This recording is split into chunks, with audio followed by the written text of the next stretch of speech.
صوبہ سندھ کے 16 اضلاع میں بلدیاتی انتخابات کے دوسرے مرحلے کے نتائج تاخیر کا شکار ہو گئے ہیں۔ ٹھٹھہ، سجاول اور بدین جیسے دور دراز علاقوں سے تو نتائج موصول ہو چکے ہیں، مگر الیکشن کمیشن کو کراچی سے اب تک نتائج موصول نہیں ہوئے۔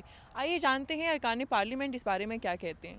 اس میں شک و شبہات پیدا ہوتے ہیں، تو اس کو ای سی پی دیکھے کہ یہ کیا وجہ ہے۔ کل 5 بجے کے بعد سے ابھی تک جو ہیں مطلب ریزلٹس ہی ٹیلی نہیں ہو رہے ہیں۔ مناسب وقت کے اندر تمام نتائج جو ہیں وہ ضرور آنے چاہیے، ورنہ اس سے پھر بلا وجہ شک و شبہ جو ہے وہ پیدا ہونا شروع ہو جاتا ہے۔ کیا آپ لوگ سمجھتے ہیں کہ اس ملک کے مسائل جو ہیں وہ الیکشنز کے ذریعے حل ہوں گے؟ تو پھر الیکشنز پہ اعتماد کرنا ہمیں آہستہ آہستہ، دو رخ ہوتے ہیں اعتماد کے، ایک ایڈمنسٹریٹو رخ اور دوسرا ایک اعتماد ہے جو میں سمجھتا ہوں عوام کا اور آپ کا اور ہمارا فرض ہے۔ کس طریقے سے گھیر لیا گیا ہے ہر پولنگ اسٹیشن کو، کس طریقے سے وائلنس کی کوشش کی جا رہی ہے، کس طریقے سے دھمکیاں دی جا رہی ہیں۔ اگر کوئی غلطی ہوئی ہے، کوئی بات ہوئی ہے تو اس پہ آپ اعتراض کریں، کہیں ہم آپ کے ساتھ ہوں گے۔ جب الطاف حسین نے ایسا نہیں لیا تو اس لیے کراچی کے اور دیہی علاقے کے الیکشن میں فرق آ گیا۔ پی ٹی آئی کے لیے اس کے سامنے رزلٹ آ چکا ہے، جماعت اسلامی کو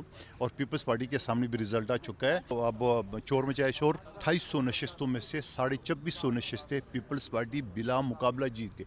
ارکان پارلیمنٹ کا کہنا ہے کہ انتخابات کے نتائج میں تاخیر کئی شکوک و شبہات کو جنم دیتی ہے اور یہ الیکشن کمیشن کی کارکردگی پر بھی ایک سوالیہ نشان ہے۔